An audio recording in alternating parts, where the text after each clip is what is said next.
Welcome back to the deep dive.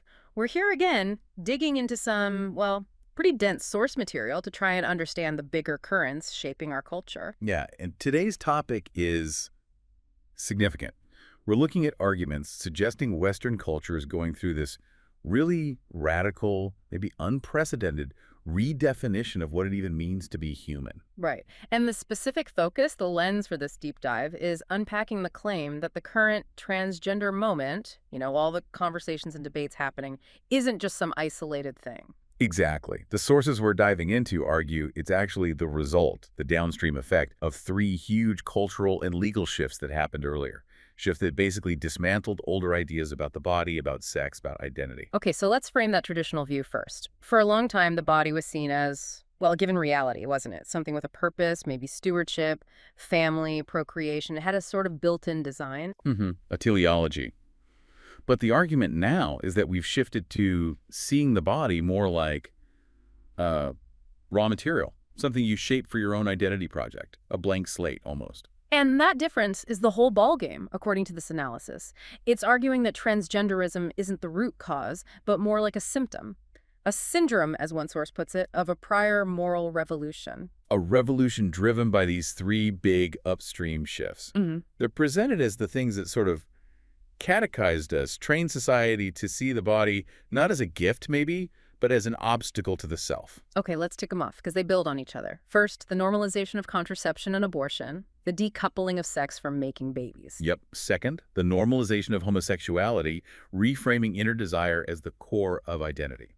And third, the rise of academic sexology, which gave us the language, the concepts to split biological sex from this idea of gender. And when you stack those three up, you arrive at this core concept we really need to grapple with today: therapeutic sovereignty. Explain that a bit more. It's this conviction, this belief that the individual self, your inner feelings, your sense of identity, has the ultimate authority over the givenness of your body.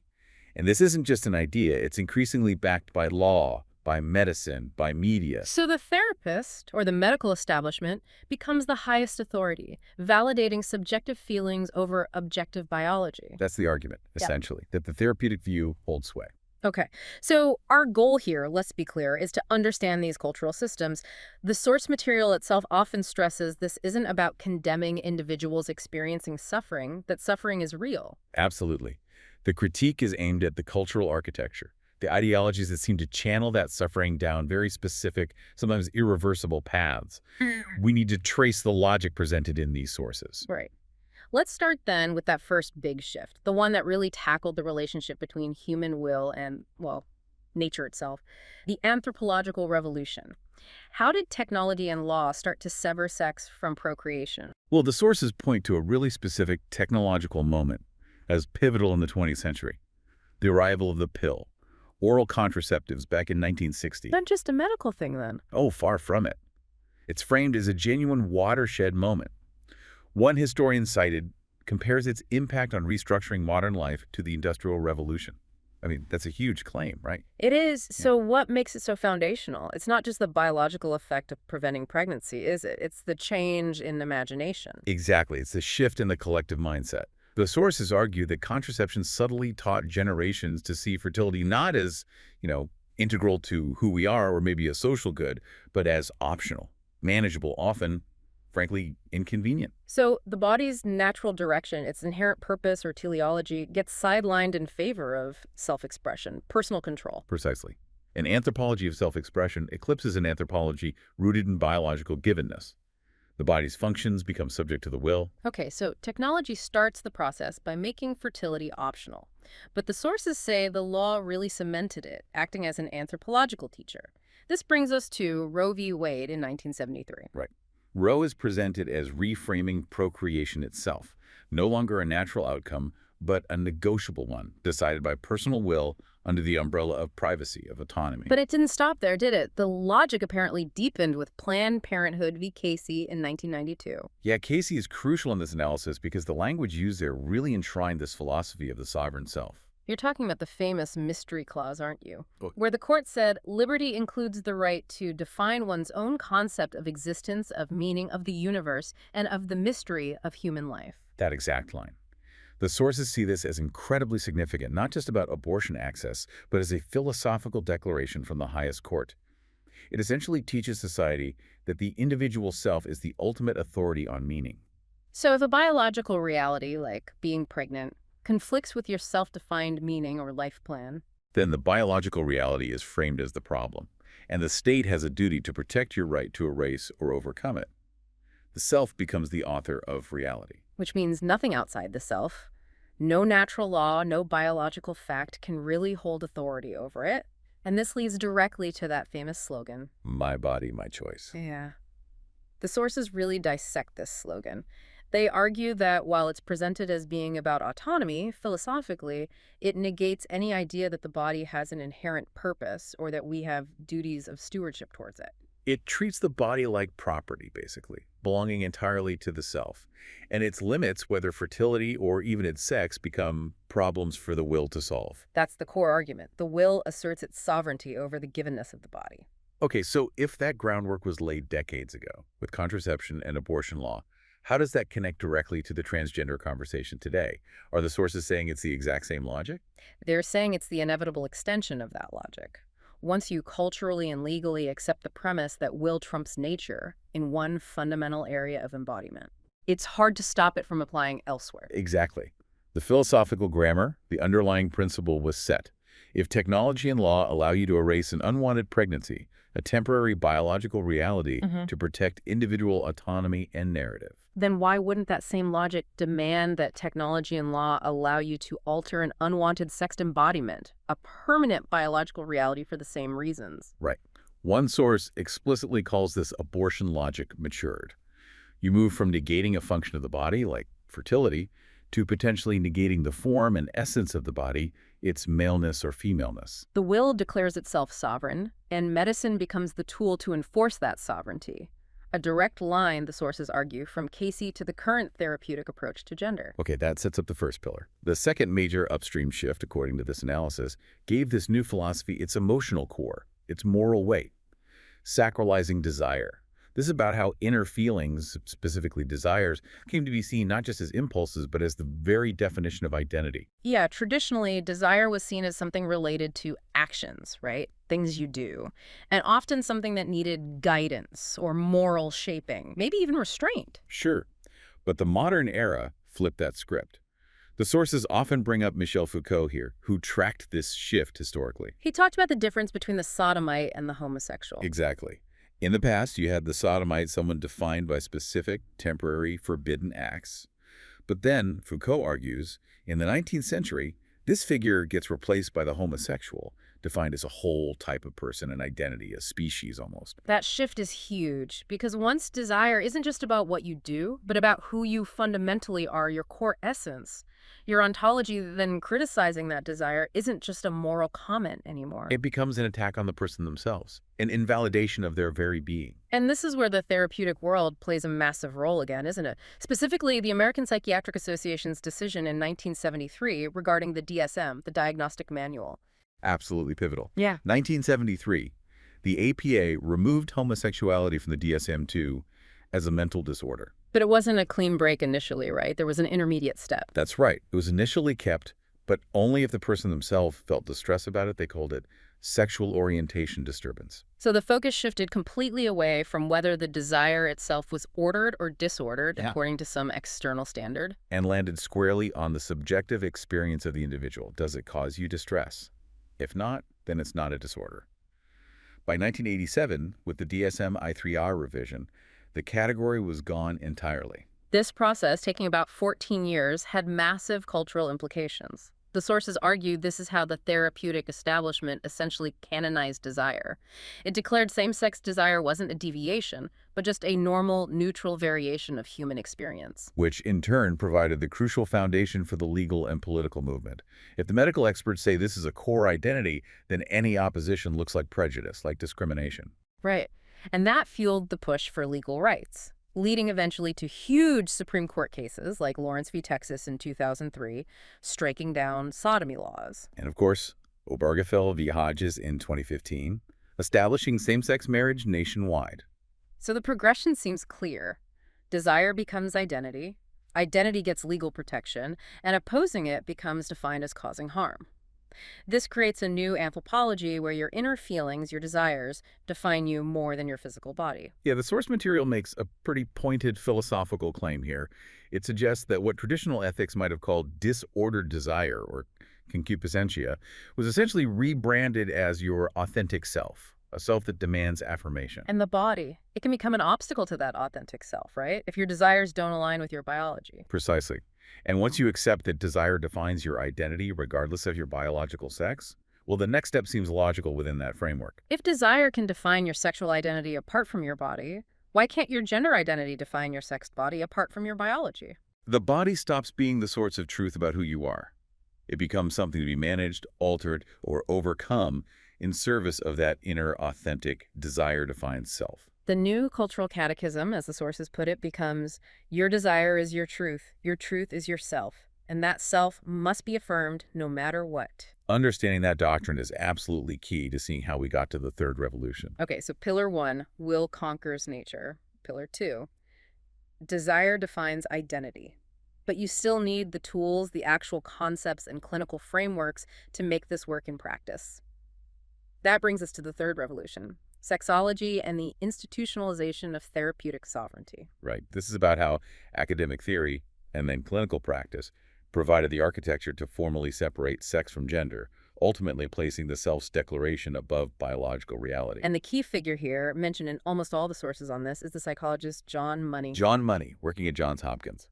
He's widely credited with coining or popularizing terms that are now absolutely central: gender role and, crucially, gender identity. His basic idea was, what? That sex is biology, but gender is psychology. Essentially, yes. Sex is your anatomy, your chromosomes, your biology. But gender, for Money, was something different, a psychosocial construct, something learned, malleable, shaped by upbringing and social cues. And that split, that conceptual division between biological sex and psychological gender was revolutionary, wasn't it? Absolutely. It created the necessary intellectual space for the claim that your internal sense of self, your gender identity, could be fundamentally different from your physical body, your biological sex. And this move also shifted power, right? Yeah. To the clinicians. Definitely. Therapists, psychologists, doctors, they became the gatekeepers, the arbiters who could diagnose this divergence and determine how to manage the conflict, the dysphoria it caused. Now, the sources inevitably discuss Money's most famous and ultimately tragic experiment, the case of David Reimer.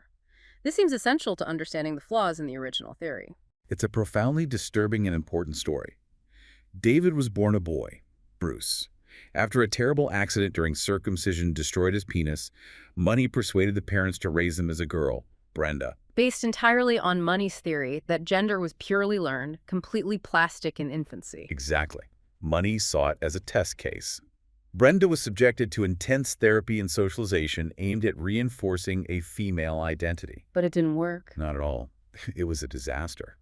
Despite everything, Brenda never felt female, experienced immense psychological distress, eventually learned the truth, transitioned back to living as male David as a teenager. And tragically died by suicide in 2004. It's a heartbreaking story. Yeah. And the irony, the paradox highlighted by the sources is stunning. The experiment itself seemed to prove the exact opposite of Money's theory. It suggested biological sex was incredibly resilient, not easily overwritten. Yet the concepts Money introduced, gender identity, gender role, they didn't disappear when the experiment failed, did they? No, that's the crucial point. Those categories had already escaped the lab, so to speak. They'd taken root in academic and clinical institutions. The language persisted even after the proof collapsed. And the psychiatric field continued to refine these ideas. You mentioned the DSM earlier. In 1980, DSM-3 formalized gender identity disorder. But the really big shift came later, in 2013, with DSM-5. Yes. DSM-5 replaced gender identity disorder with gender dysphoria. This wasn't just a name change. The sources argue it represented a fundamental paradigm shift, cementing therapeutic sovereignty. How so? What's the key difference between disorder and dysphoria? By framing it as dysphoria, the focus shifts entirely to the distress the person feels about the mismatch between their identity and their body. The identity claim itself, I am a woman despite my male body, is essentially taken off the table as something to be clinically questioned or explored. So the identity is accepted as the baseline truth, and the body becomes the source of the pathology, the thing causing the distress. That's the implication. The therapeutic goal shifts from exploring why someone feels that way, looking at potential underlying factors like trauma, depression, anxiety, family dynamics, to alleviating the distress by affirming the declared identity and facilitating changes to the body to match it. The self's report becomes paramount. The body is just negotiable material. Exactly. And this, the sources argue, is how the rule of the therapeutic regime gets established. Professional guidelines, schools, medical bodies, even courts increasingly defer to the stated gender identity as authoritative. Affirmation becomes the standard, the only acceptable path. The body's inherent meaning is erased, reduced to raw material for the sovereign will, validated by the clinician and altered by technology. The three revolutions converge. Okay, so we've laid out the historical and intellectual trajectory according to these sources. Will over nature, desire as identity, sex split from gender. Now we land squarely in the present moment. The flashpoint adolescence, distress, and digital diffusion. And we have to situate this within the broader context, right? This surge in young people identifying as transgender is happening alongside a really alarming crisis in adolescent mental health generally. Absolutely. You can't separate the two. The statistics are pretty sobering. The CDC's own data shows persistent sadness and hopelessness among U.S. high school students jumped from about 28% in 2011 to 42% in 2021. 42%, that's staggering. And rates of anxiety, self-harm, suicidal thoughts, they're all climbing, especially, it seems, among girls. Right. So you have this backdrop of unprecedented psychological fragility. Adolescence is always tough, always about figuring out who you are. But now, in a culture struggling for stable anchors, when a young person feels deeply distressed, alienated, anxious, there's a powerful narrative available to explain it. and that narrative, increasingly pushed through cultural channels, is maybe you're trans. It offers an explanation for the pain, a community, an identity, and a pathway, often a medical one, towards supposed resolution. This brings us to the controversial topic of social influence, cohort effects, and what sociologist Lisa Littman termed rapid onset gender dysphoria, or ROGD. Yeah, ROGD is a flashpoint term, definitely. Right. But regardless of the label, the data on cohort effects is hard to dismiss. We mentioned the Williams Institute finding earlier. 0.6% of U.S. adults identify as trans. But among teens 13-17, it jumps to 3.3%. A more than five-fold increase in just that one generation. That sharp difference strongly suggests that something more than just a latent biological discovery is going on. It points towards powerful cultural and social factors shaping how distress is understood and expressed by this age group. And the primary delivery mechanism for these cultural scripts seems to be digital, doesn't it? Overwhelmingly. Platforms like TikTok, YouTube, Tumblr, Discord, they become huge sources of information, affirmation, and community around gender identity. You see these incredibly specific gender scripts being shared, right? Tutorials on how to use minders safely, how to pass, advice on navigating unsupportive families, terminology. Billions of views on some of this content. For a teenager feeling lost, anxious, maybe isolated offline, finding this online world can feel like salvation.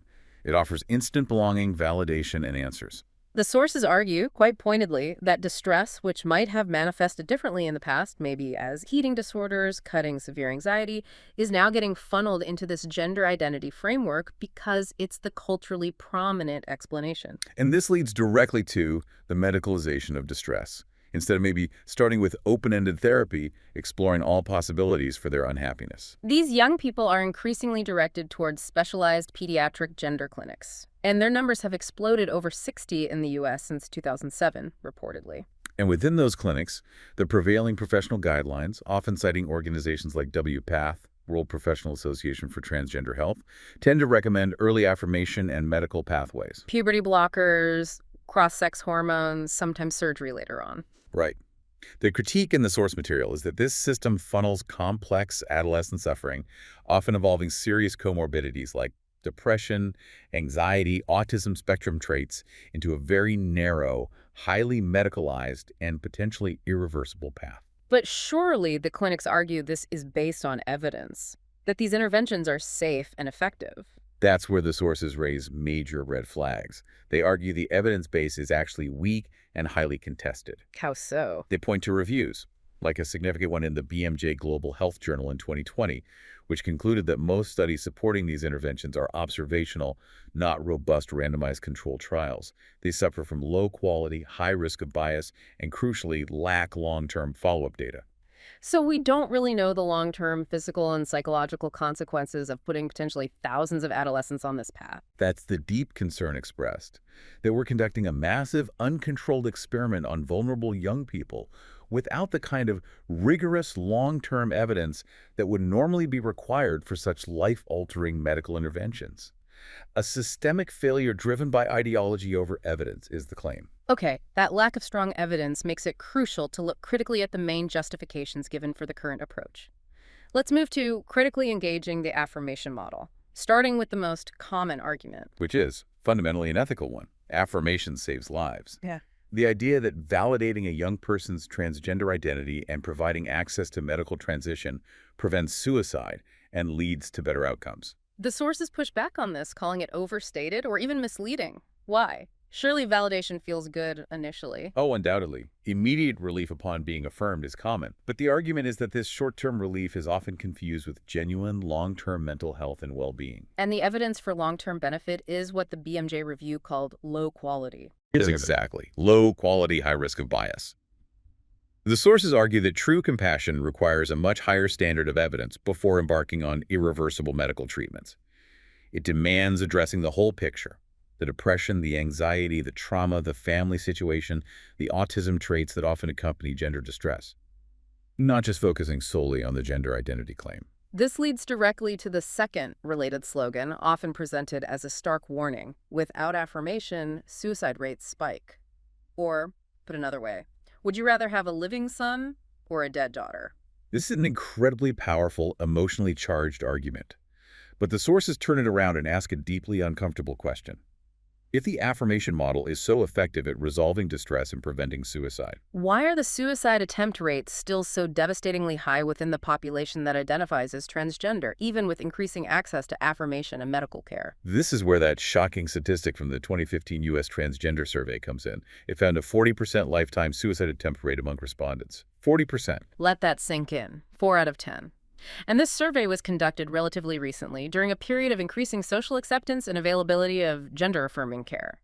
Right. The source material presents this persistent 40% figure as a profound ethical indictment of the current model. They argue, if any other medical treatment, say for cancer or heart disease, had a 40% rate where patients still ended up attempting suicide. It would be considered an absolute failure, a scandal. It would be pulled. Precisely. The conclusion drawn in these sources is that the affirmation model, as currently practiced, might be treating the surface symptom, the expressed gender identity, while failing to address, or even masking, the deeper underlying causes of the profound distress. Things like trauma, family breakdown, comorbid mental health conditions. So mandating affirmation without robustly treating those other issues first is seen not just as ineffective, but potentially as harmful, as ideological negligence. That's the core critique, that it substitutes a predetermined ideological pathway for careful, individualized, holistic psychological assessment and care.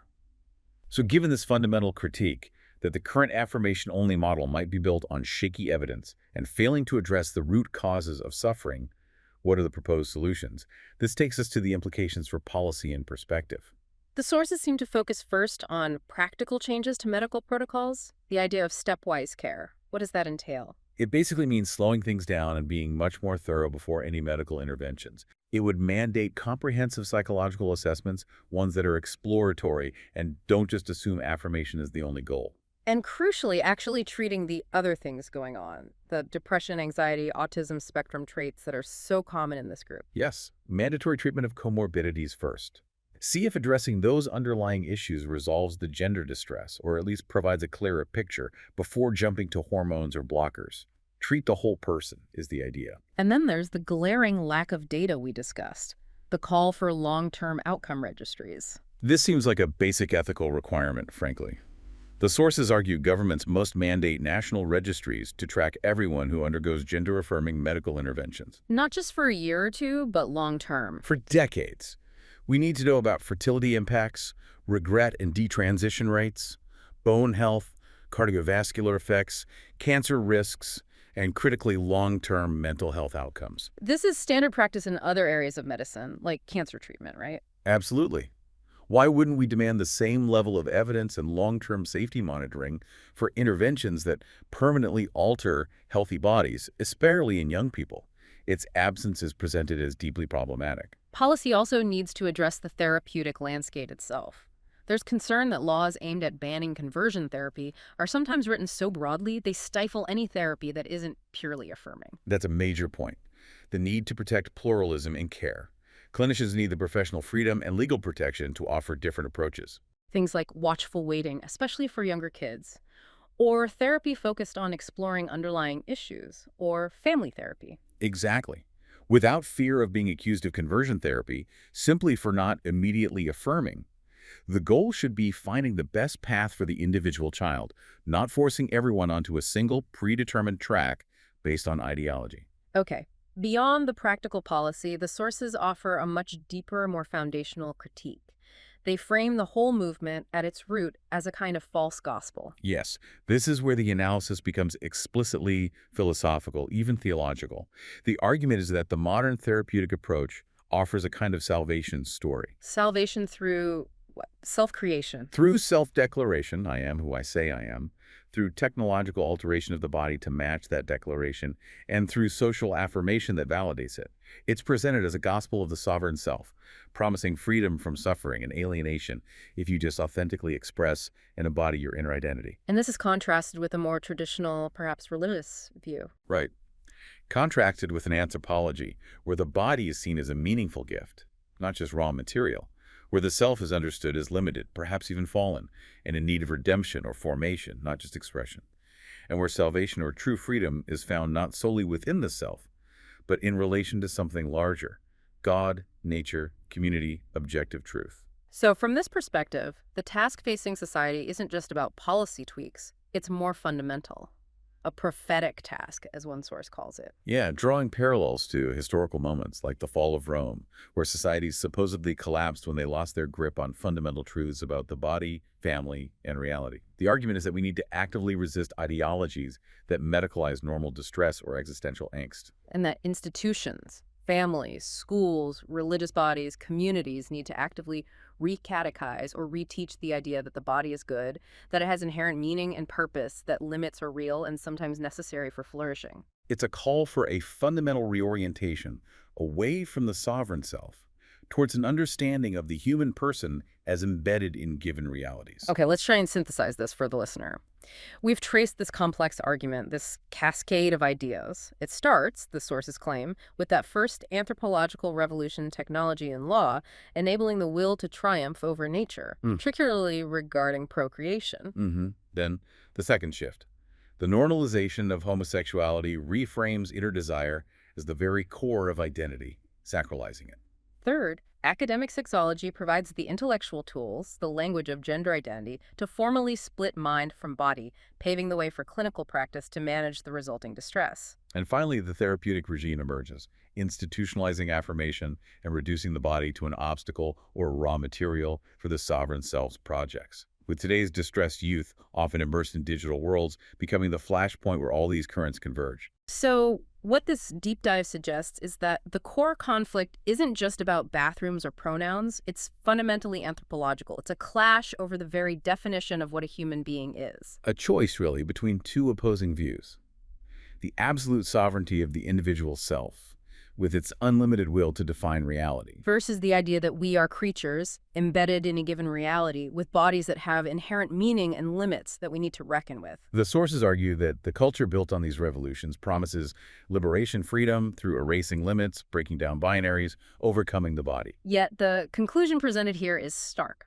That path, despite its promises, seems to be delivering deeper confusion, profound distress, especially for the young, a kind of cultural sterility, and maybe even a new form of bondage.